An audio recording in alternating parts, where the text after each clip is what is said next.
Hey guys, this is Kenny with RC4WD bringing you another tech tip.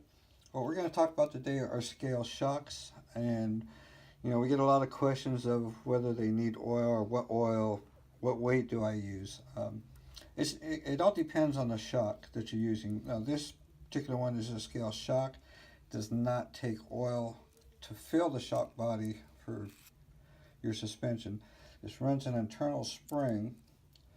So there's your spring there, and we do have spring assortments that you can get depending on what type of suspension, how you want to tune your suspension. But oil, you only need about 3 drops of oil in that guy, and all that's going to be for is just a lubrication.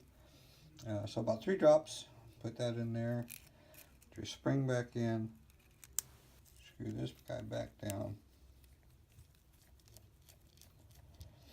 and you're good to go. Another thing I want to mention about, and this is with any shock that you get, that these bottom eyelets are screwed on.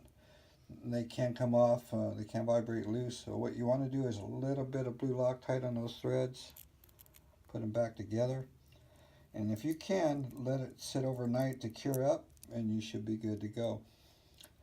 Now there are some scale shocks that use oil, but I would recommend that you look at the instructions or the manufacturer's recommendations to see whether they can or can't hold oil. If they don't mention anything about oil, you probably don't want to use it, otherwise it's going to leak even before you get your top finish back on. Once you compress that guy, and if it's a shock that doesn't take oil, you're just going to have oil just coated all over the place and make a mess. So try to help you guys avoid any messy issues. Hope this tip helped. Leave your comments down below, and we'll see you guys out on the trails. Take care, guys.